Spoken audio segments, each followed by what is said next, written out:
जिसमें पाकिस्तान को सबक सिखाने पर बड़ा फैसला लिया जा सकता है।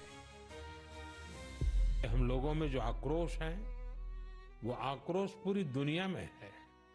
इस आतंकी हमले के बाद लगातार दुनिया भर से संवेदनाएं आ रही हैं।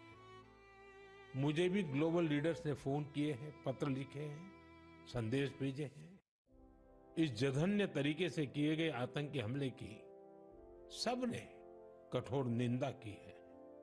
उन्होंने मृतकों के परिवारजनों के प्रति संवेदनाएं प्रकट की है।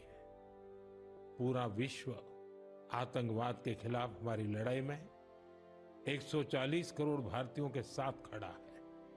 मैं पीड़ित परिवारों को फिर भरोसा देता हूं, उन्हें न्याय मिलेगा, न्याय मिलकर रहेगा। पाकिस्तान के लिए चिंता की बात यह है कि पहलगाम में 22 अप्रैल को 26 पर्यटकों पर आतंकी हमले के 2 दिन बाद केंद्र सरकार ने कैबिनेट बैठक बुलाई थी, जिसमें सुरक्षा स्थिति की समीक्षा करते हुए अलर्ट जारी किया गया था। इस दौरान पहलगाम हमले में पाकिस्तान की संदिग्ध भूमिका को जिम्मेदार ठहराते हुए सिंधु जल समझौते को ठंडे बस्ते में डालकर सार्क वीजा निलंबित कर दिया था।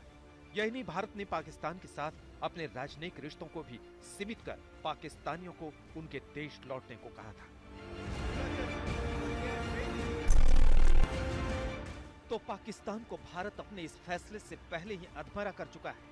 पाकिस्तान को उम्मीद नहीं थी कि भारत एक साथ इतने कड़े फैसले ले सकता है, लेकिन उसकी मुसीबत यह है कि ये तो शुरुआत थी। असली फैसले की घड़ी अब मानी जा सकती है, जब प्रधानमंत्री मोदी 22 तारीख को हुए आतंकी हमलों के बाद देश को सबसे बड़ी कार्रवाई का भरोसा दिला रहे हैं, बता रहे हैं कि चुन चुन कर बदला लिया जाएगा। देश की एकता, 140 करोड़ भारतीयों की एकजुटता हमारी सबसे बड़ी ताकत है। यही एकता आतंकवाद के खिलाफ हमारी निर्णायक लड़ाई का आधार है। हमें देश के सामने आई इस चुनौती का सामना करने के लिए अपने संकल्पों को मजबूत करना है। और बड़ी खबर आपको दिखाते हैं। पहलगाम हमले के बाद पाकिस्तान भारत की कार्रवाई से डरा हुआ है और पाकिस्तान ने अग्रिम जगहों पर सेना तैनात करना शुरू कर दिया है। पाकिस्तानी सेना की आर्टिलरी रेजिमेंट को सियालकोट से शकरगढ़ ले जाया गया है। पाकिस्तानी सेना भारी तोपखाना रेजिमेंट्स जो उसके हैं, उसके सहित जो तोपखाना रेजिमेंट्स हैं, उस सबको भारत के साथ जो नियंत्रण रेखा है उसके करीब ले जाने की कार्रवाई उसने शुरू कर दी है। यह गतिविधि लाहौर के पास देखी गई है। सिंध रेजिमेंट इसमें शामिल है। पाकिस्तान जम्मू सेक्टर के सामने हरियाणा इलाके में हैमर स्ट्राइक अभ्यास कर रहा है।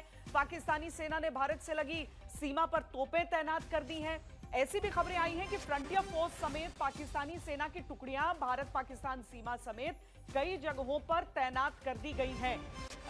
मंजीत नेगी हमारे साथ हैं। मंजीत, पाकिस्तान इस तरह की कार्रवाई के जरिए क्या ये एक मैसेजिंग की केवल कोशिश कर रहा है? नंबर 1। नंबर 2, वो डरा हुआ है कि न जाने कब भारत की तरफ से इस बात